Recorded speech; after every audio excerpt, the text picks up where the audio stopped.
And also I read that in the Atacama there are about 880 mines, and there are 3 people who have the job of supervise safety and security. Let's clear this up. Vladimir from bbcmundo.com can help us here. Vladimir, the President has already announced a wide-ranging series of measures, hasn't he, on mine safety?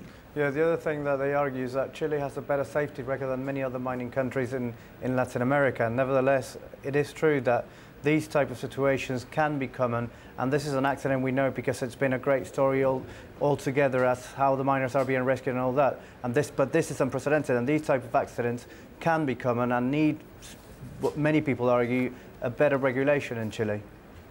If you're just joining us, by the way, 14 miners have been brought safely to the surface. The last, just a few minutes ago, was Victor Zamora, a 33-year-old vehicle mechanic. We've seen the wheel of the winch turning. That means the capsule's going back down to collect Victor Segovia, who we expect to be back up at the surface in the next 30 minutes. Roberto, you were wanting to say something. Yeah, I wanted to add one element. I think that one of the things, as Pablo was saying, I think is quite right, that this is not the moment to draw some of the conclusions regarding the causes of the accident. However, because the whole world is discussing this is also the moment to say that there is also a system that encourages the exploitation of mines that are in reality unsafe, that they should not be allowed to be exploited simply because the price of copper in the world market has gone up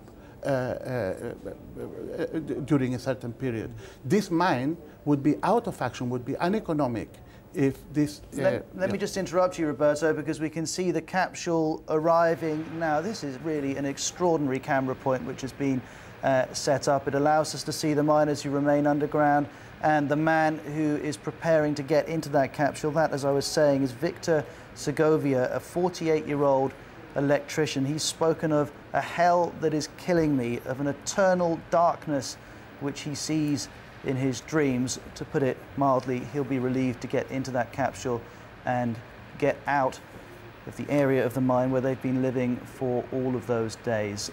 So we'll expect him up to the surface. It seems that the rescues are getting slightly quicker. It started in hour intervals. That seems to be quickening somewhat, but still around 45 minutes between rescues. So we shouldn't expect Victor Segovia too soon, but maybe in the next 15 minutes or so. Of course, while these rescues carry on, you'll see every single one of them and all the reaction here on BBC World News. I wonder if we can pull up an email from Timothy in Nigeria. Lots and lots of emails coming in from around the world. Timothy says, "I watched with tears as the trapped miners were rescued. Other third world countries should take a leaf from Chile. Long live the Chilean government. Long live the rescued miners." I mean, Vladimir, looking at all the messages that were coming in, you would think that Sebastián Pinera will be president for life. He's so popular. Are there any critics of how he and the mining minister have dealt with this? Well, I think at the moment what we can get from emails coming into the Mundo site is that mainly everybody's praising the rescue and the fact that these miners have come out alive.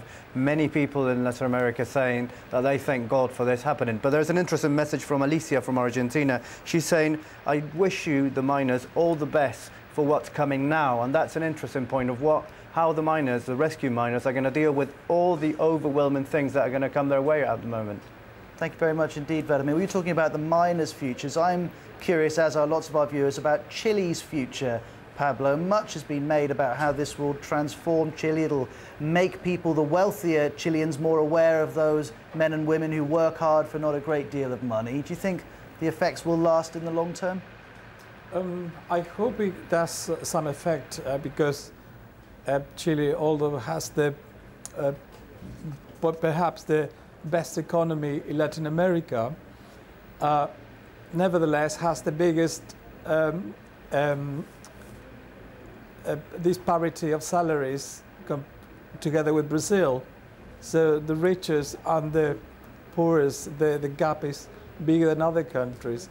I think this possibly, I hope, will raise some social issues, and a lot of mines, a lot of companies making a lot of money, and I think there should be more You think there should be more parity? I suppose the question is, will there? Let's put that point to... I hope it will. You think there will be? I don't think it will be a general rule, but I think yes, it will create some compassion in certain type of companies. Roberto, I can see you wanting to come in, but just pause a moment because Teresa Leslie is joining us on the phone from Miami. Teresa, you are Chilean. Do you think this will fundamentally change your country? No. Hello? Hi, can you hear us, Teresa? Yes, I can. Do you think this whole experience will change Chile and how Chileans perceive each other? Absolutely, absolutely. Because I think those miners have a hard life, and they keep going and going and going, and nothing will stop them to go through what they have to do. And they think, talking about health, yes, but it's normal, but they're so strong-minded. The heart has starving Chilean people, which I am. And we will get through like we did through the earthquake.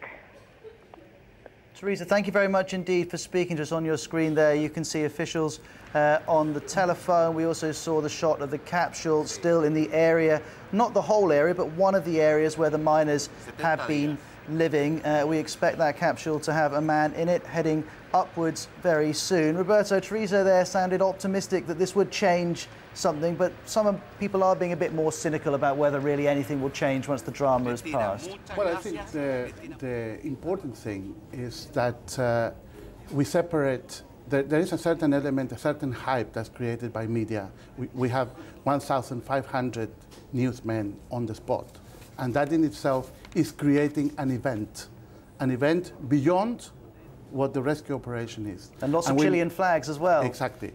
And we must not get carried away by that. We all Chileans of whatever opinion share our joy, our immense admiration for the courage of these miners.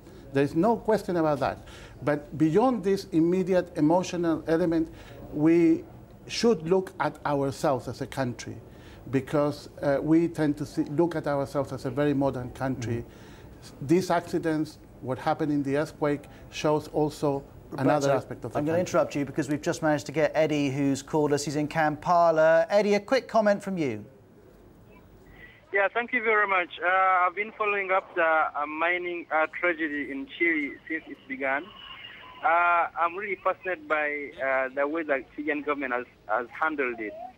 My view is that if we could get African governments and African leaders using the Chile example, using Chile as a model in disaster management, we can see the level of government involvement, the level of government commitment. So this is interesting. I'm just going to come across you, Eddie. I apologise, just because we're right up against it in terms of time. But lots of our African viewers and listeners are saying we must learn from this. We'll talk about that on BBC World Service Radio at 17 hours GMT. Thanks for your company today. Stay tuned for live coverage. Come Copiapo here on BBC World News.